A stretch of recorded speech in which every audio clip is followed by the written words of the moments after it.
My name is Chloe Morgan. I'm 29, and I'm a mechanical engineer in Austin, Texas. The kind of person who double checks bolts and stress loads and 5-year maintenance plans, and somehow completely missed the warning signs sitting right in front of me at my own kitchen table. My boyfriend, now ex, is Sam, 26, fresh psychology graduate from UT Austin. For 3.5 years, if you'd asked anyone who knew us, they would have said we were solid. The quiet engineer and the social butterfly, yin and yang. You balance each other out, people like to say. I thought they were right. We moved in together about 2 years ago. A small apartment, creaky floors, terrible parking, but it was ours.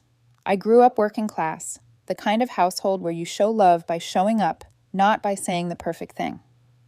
My parents didn't have a lot, but if someone needed help moving at 6 a.m. on a Sunday, we were there with duct tape and coffee. So when Sam hit his final year and money got tight, helping him felt natural. His parents contributed what they could, but tuition and rent and books and gas stacked up. I had a stable job, decent salary, and this belief that when you love someone, you invest in their future like it's your own. So I stepped up. I started covering part of his rent so he could drop a shift at work and focus on his practicum and senior project. When his car died on the highway last spring, I slapped the repairs onto my credit card without blinking. I stocked the fridge, paid most of the utilities, told him not to worry about it. And I meant it. I didn't do any of that to control him or keep score. I did it because I loved him and because I could. That's what you do when you're planning a future with someone. You shoulder a little extra weight when they're tired, so you both keep moving forward. At least that's what I thought we were doing. The last few months before graduation, something shifted. At first, it was tiny things. Sam started staying out later for study groups and project meetings. He began dressing up just a little more. Nicer shirts, cologne I hadn't seen him wear in a year. Because we might grab drinks after. His phone, which used to stay face up on the couch beside him, started living face down. Notifications on silent. Screen lighting up with messages he answered a little too fast. We'd be watching a movie, sharing takeout on the couch, and I'd catch this small smile on his face as he looked at his phone. Not the smile he gave me, warm and open. This one was private, like he was reading the punchline to a joke I hadn't been invited to hear. I told myself it was stress. People get weird at the end of school, right? Final papers, practicum evaluations, job applications. It's a lot. I decided once he walked that stage, things would settle. We'd have more time together. Maybe we'd finally start looking for a nicer place, somewhere with a balcony and less mystery mold. I was even quietly saving for a bigger place. Nothing dramatic, just peeling money off my paycheck and tucking it into a separate account labeled Later. Later, I thought, would be ours. Then came that dinner. We were sitting at our little wobbly kitchen table, cartons of pad thai and green curry between us. He was scrolling on his phone between bites. I was mentally rearranging my schedule so I could leave early the day of his ceremony. "Hey," I said, as casually as I could, "did you ever find out how many tickets you get? I need to put in for the day off, and I want to see when your parents are flying in." The fork froze halfway to his mouth. For a second, the only sound in the kitchen was the buzzing from the old refrigerator. Sam stared at his food like it had just said something offensive. "I don't think it's a good idea for you to come," he said finally, without looking at me. At first, I honestly thought I'd misheard him. "What?" I laughed, because that's what you do when reality glitches. "You mean like the ceremony or the party after?" "The ceremony," he said. And now he did look up. His face was tight, annoyed, like I'd just asked for his Netflix password after a breakup. I don't want things to be weird. Weird how? My voice felt too loud in my own ears. "I'm your girlfriend, Sam. We've been together 3.5 years.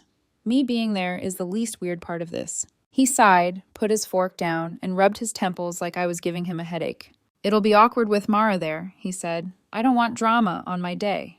There it was. Mara, his ex-girlfriend from freshman year. 6 months together, messy breakup, the kind of story he used to tell with a self-deprecating grin. "We're still friends," he'd always insisted. "She's in my program. It'd be childish to cut her off."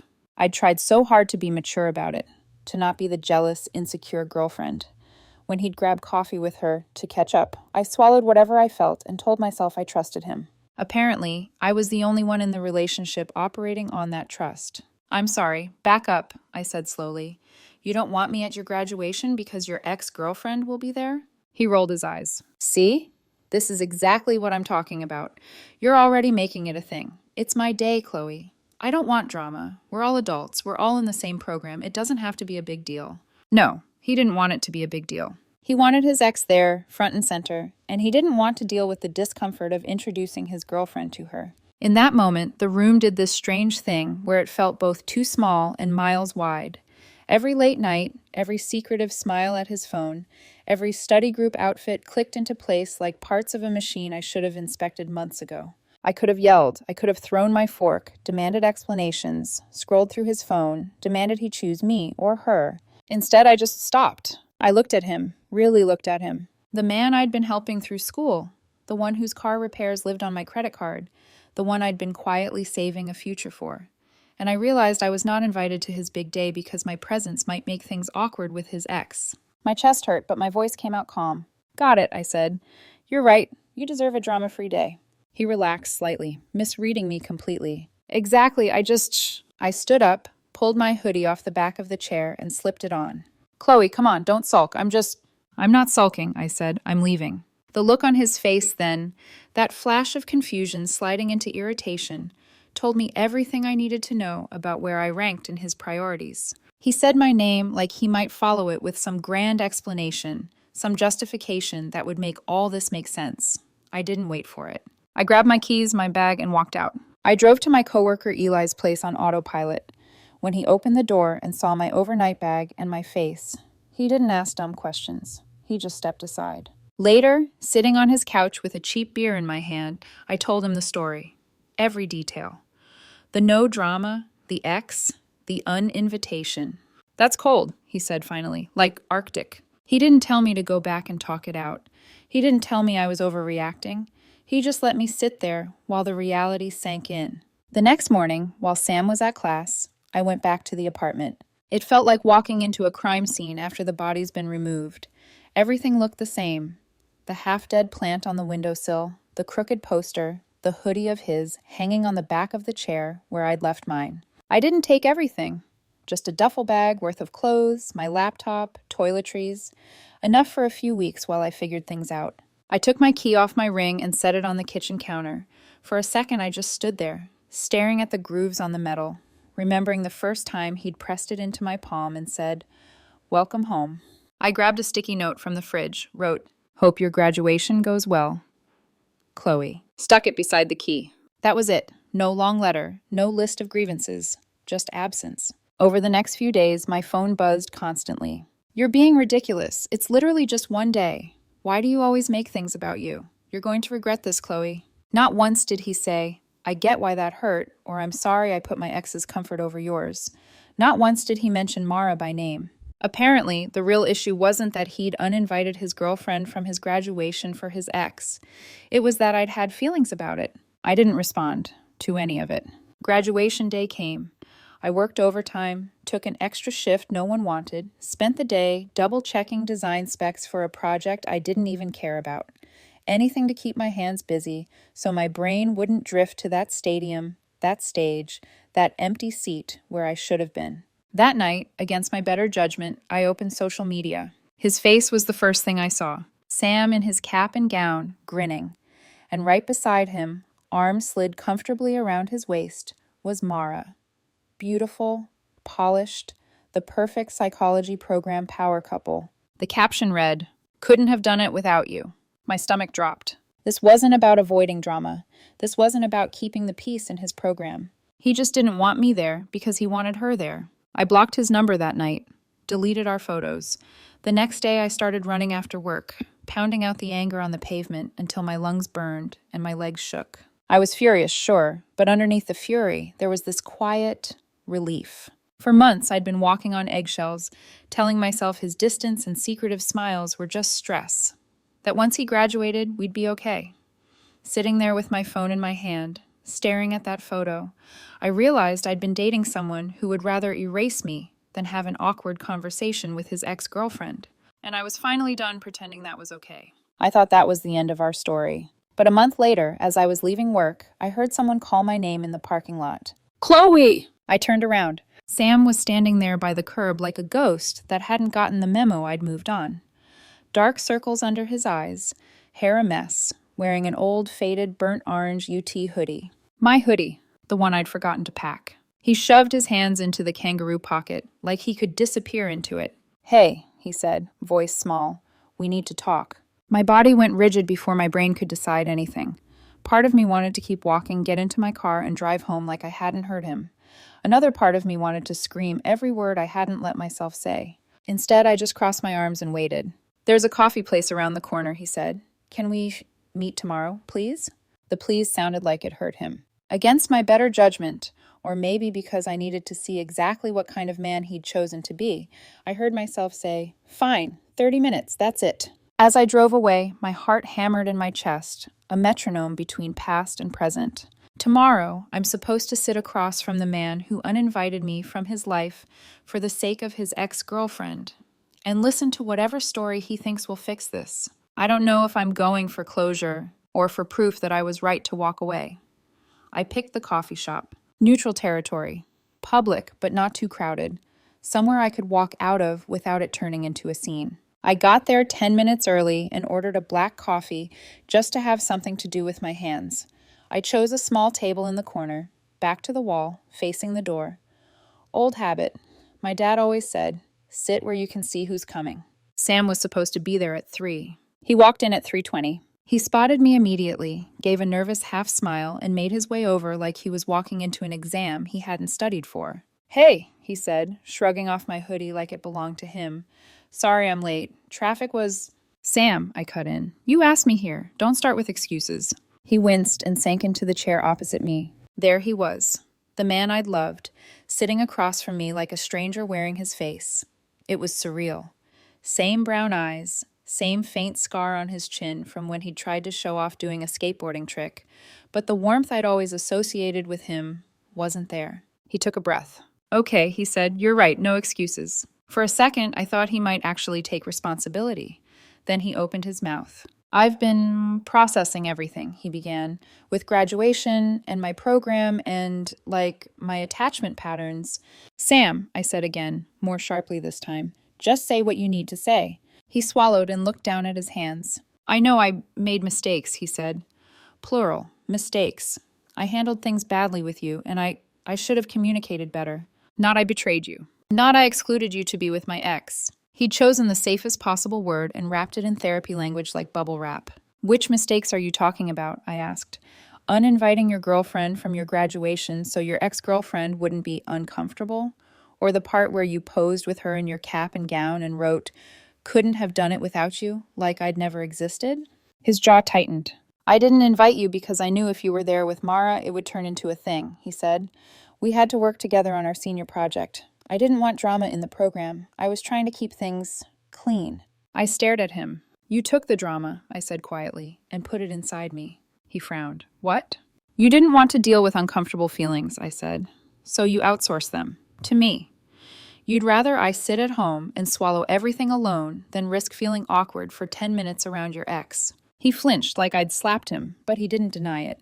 "Look," he said, shifting in his seat. "Mara and I, we had to see each other every day. Group meetings, presentations. If you'd been there, you would have—" "Would have what?" I asked. "Held your hand? Cheered when they called your name? Taken a photo with your parents?" His gaze darted away. "You would have made it a big deal. You don't like her. You would have confronted her or something.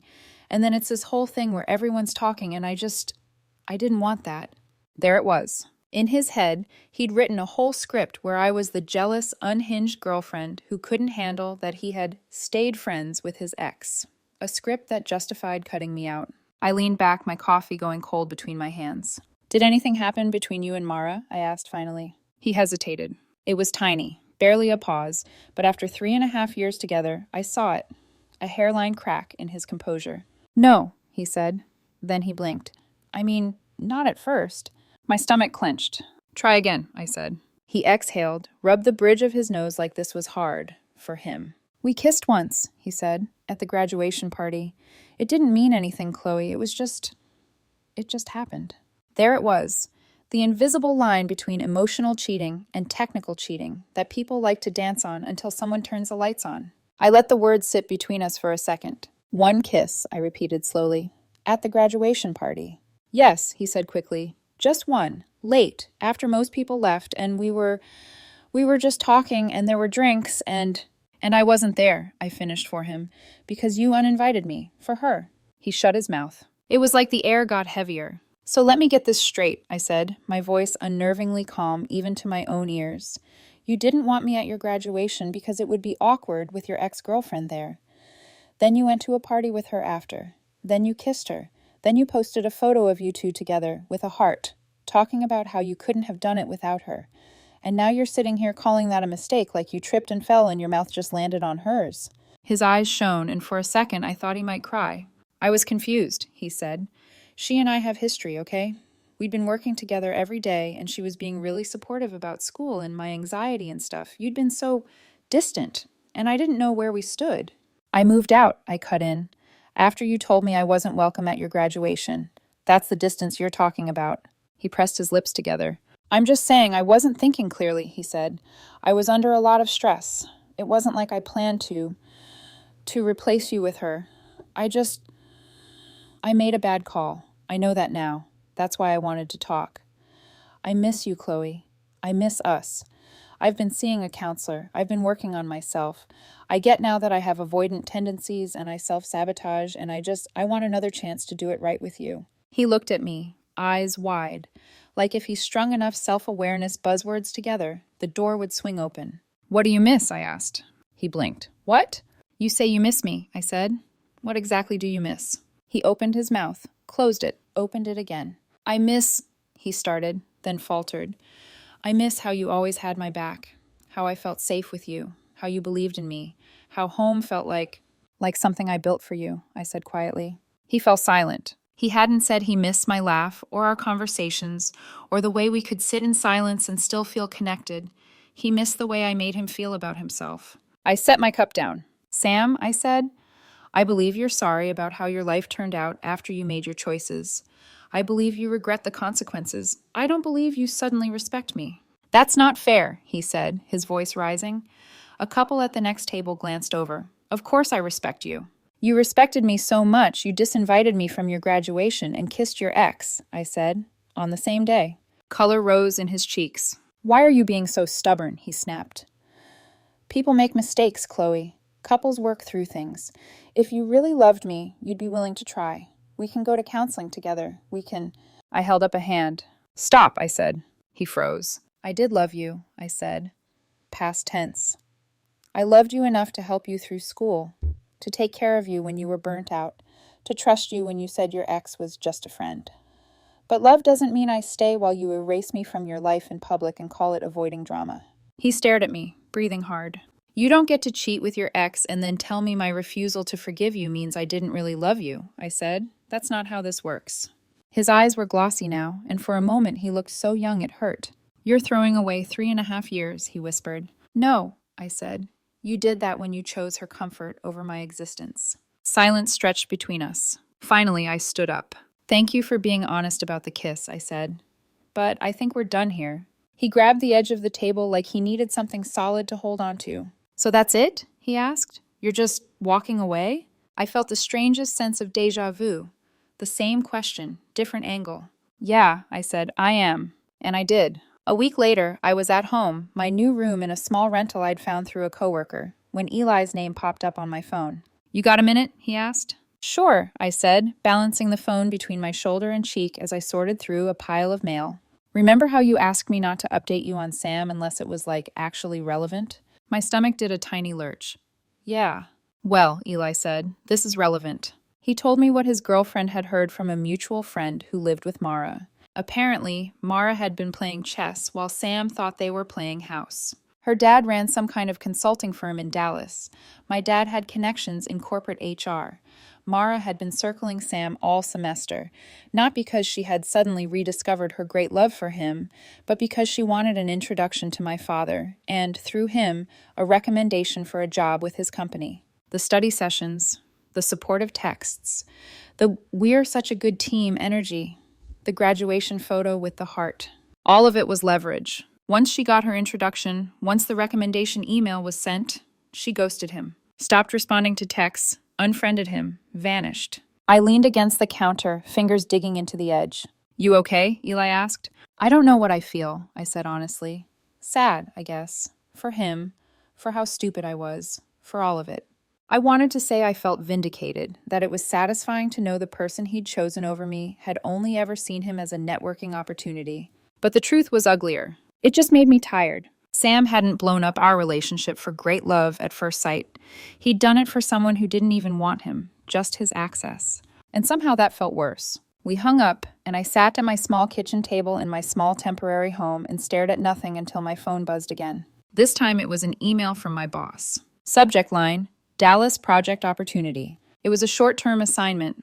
3 months in Dallas, better pay, a chance to work on a renewable energy system with a team I'd admired from afar.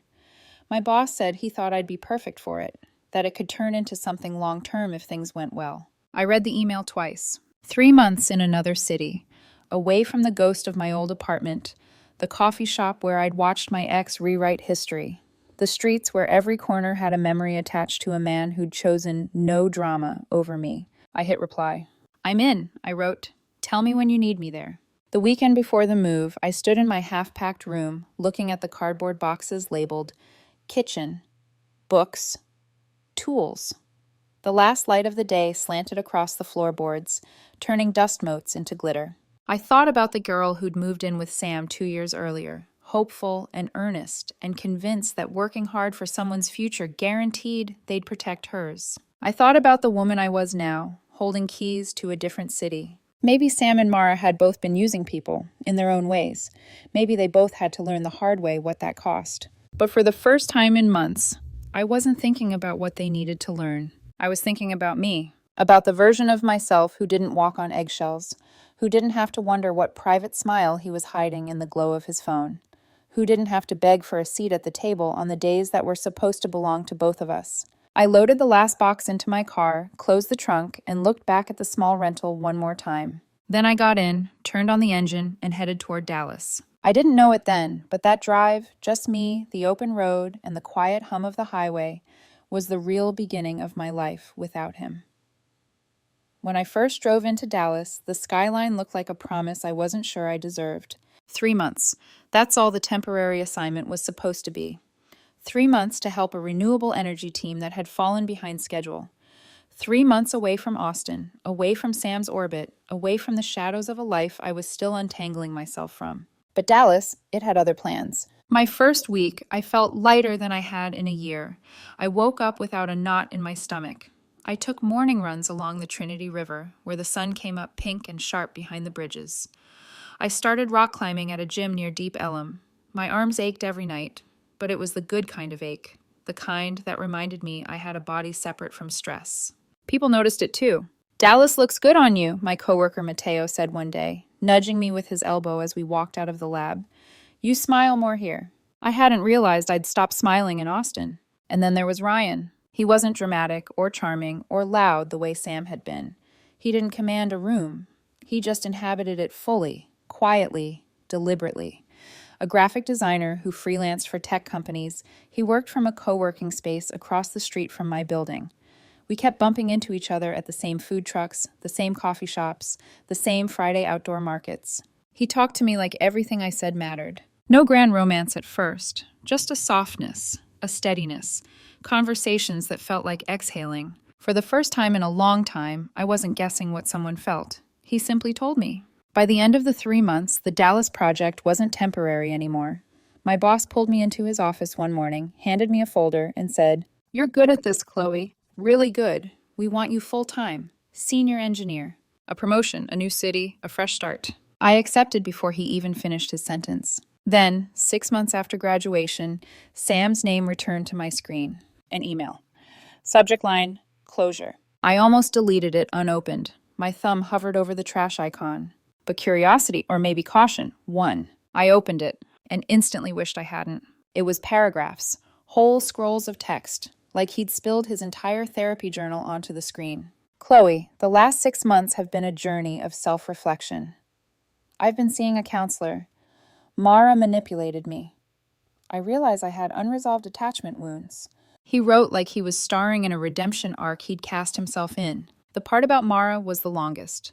He detailed how she confused him, how she blurred emotional lines, how she used him for career leverage, how she withheld affection to destabilize him. Every sentence painted him as the victim. Nowhere, not once, did he acknowledge what he'd done to me. Not the public exclusion, not the kiss, not the lies, not the way he weaponized drama to silence my hurt. Instead, he said, "You were the only person who ever loved me unconditionally. I think about the safety I felt with you all the time. I kept your old UT hoodie. I wear it when I feel lost." I felt my throat tighten, but not out of longing. Out of anger. Because even now, months later, he wasn't seeing me. Not the real me. Just the version that made him comfortable. I scrolled down. He wrote about losing the job recommendation Mara had hinted at, about his parents pulling back financial support now that school was done, about the roommate who moved out, about feeling abandoned. It was a list of hardships disguised as an apology. Not once did he ask, "How are you? Were you hurt? Do you need closure?" His final paragraph said, "I don't expect you to respond, but I hope someday you can forgive me. I hope someday I can be someone worthy of the love you gave me." I read the email twice, then clicked archive. Not delete, not reply. Archive. Like placing a letter in a drawer I never planned to open again. Because here's what I realized as I sat in my quiet Dallas apartment with my morning coffee steaming beside me. Closure is not an explanation. Closure is not validation. Closure is not someone else finally saying the right words. Closure is a choice, and I had made mine months ago. 2 days later, I met Ryan for lunch at our usual spot, a little food truck courtyard with picnic tables under string lights. He was already there, sketching something on his iPad. He looked up when he saw me and smiled that easy, warm smile that made my ribs relax. "You okay?" he asked. He always asked, without pushing. "Yeah," I said, "just glad to be here." He slid his hand across the table, palm up. I put mine in it. No drama, no chaos, just presence. And in that small moment, sunlight on metal tables, the smell of tacos drifting through the air, I felt a truth settle inside me. I didn't need Sam's apology. I didn't need him to understand the damage he caused. I didn't need him to rewrite the past. I had rewritten my future. And for the first time, it felt like mine alone. I hadn't planned on going back to Austin so soon. But when Eli, my coworker, my couch crash savior, the first person who saw me after everything fell apart, asked me to be at his wedding, I couldn't say no. He was the one who held space for me when my world cracked open.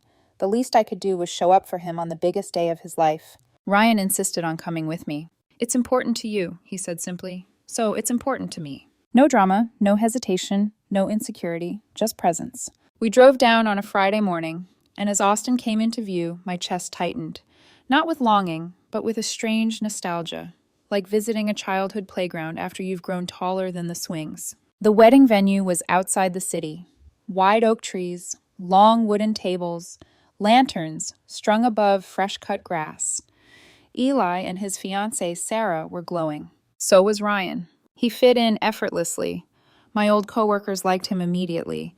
Eli's wife's cousins, who could smell inauthenticity from 50 feet, laughed at his jokes. Even Eli's Uncle Robert, who hated everyone, pulled me aside and whispered, "Keep that one."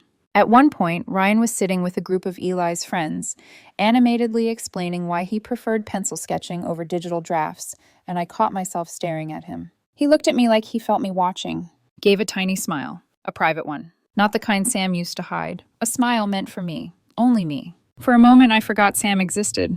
Until dinner. We were sitting at our table, sharing plates of brisket and mac and cheese, when I felt something shift in the air, like the temperature had dropped a degree. I glanced across the room, and there he was, Sam, sitting alone, 2 tables away. He wore a navy suit I recognized from our old apartment, the one he'd bought secondhand before his internship interviews. He used to joke that it gave him responsible man energy. Now it looked loose on him, like he'd lost weight. His hair was shorter, his face was sharper. He looked different. Not worse, not better, just smaller. Like a balloon with half the air gone. He wasn't scanning the room for attention the way he used to. He wasn't performing, or laughing too loudly, or trying to be charming to strangers. He was just sitting. When his eyes found mine, he froze. Then he gave a small smile, tentative, hopeful, fragile. I didn't return it, not out of spite, but because I felt absolutely nothing. No anger, no longing, no ache, no tangled what if. Just neutrality. Like noticing an old sweatshirt at the back of a drawer and remembering you used to wear it, but it's not your style anymore. Ryan noticed my pause. He followed my gaze, then looked back at me. Someone you know? He asked gently. I took a sip of my drink. Someone I used to. He didn't pry, didn't ask for backstories, didn't ask what happened, didn't make it about him. He just nodded and squeezed my knee under the table, anchoring me to the present. Sam didn't approach us during dinner. That surprised me. Sam used to run from discomfort like it was fire. He'd force conversations before people were ready, apologize prematurely, or overshare, hoping someone would tell him he was forgiven. But he stayed put, watching, waiting, not interfering. For a moment, I wondered if he would slip out quietly and leave things unfinished. But of course he didn't. Sam never left a story without an ending he could live with. The reception wound down. Guests gathered jackets. Kids ran barefoot in the grass. A gentle breeze cut through the warm air as Ryan and I walked toward the parking lot. We were laughing about Eli's terrible attempt at dancing when I heard my name. Chloe? My whole body froze, not with fear, but with memory. I turned. Sam was hurrying across the gravel toward us. Ryan let go of my hand slowly, reading the moment exactly the way I needed him to. I'll wait in the car, he said softly. I nodded, grateful. Then Sam was standing in front of me. Up close, he looked older somehow, not in years, but in wear. His eyes weren't as bright as they once were. His posture wasn't as confident. He looked like someone who'd had a few pieces of himself chipped off, but didn't know how to glue them back. You look happy, he said, voice low. I'm glad things worked out for you. Thanks, I said. I'm happy. He glanced toward Ryan sitting in the parked car. He seems really good for you. I followed his gaze. He is. Sam nodded, chewing the inside of his cheek like he was working up the courage to say something. I'm working at a counseling center in Round Rock now, he said. Not exactly what I imagined, but it's meaningful. I'm glad for you, I said, and I meant it. He looked relieved, then nervous again. The wind rustled leaves around us. Then he said the thing I never thought I'd hear from him without qualifiers. Chloe, I know it's late and probably irrelevant, but I really am sorry, for all of it. No excuses, no psychology jargon, no blaming stress or Mara or attachments. Just apology. Pure, simple, unpolished. You deserve better, he added quietly. A lot better. For a second, I just stood there, feeling something in my chest loosen. A knot I hadn't realized was still there. I appreciate that, I said gently, and I hope you find your own version of better too, Sam. He swallowed hard. It's taking me a while, he said. Longer than I expected.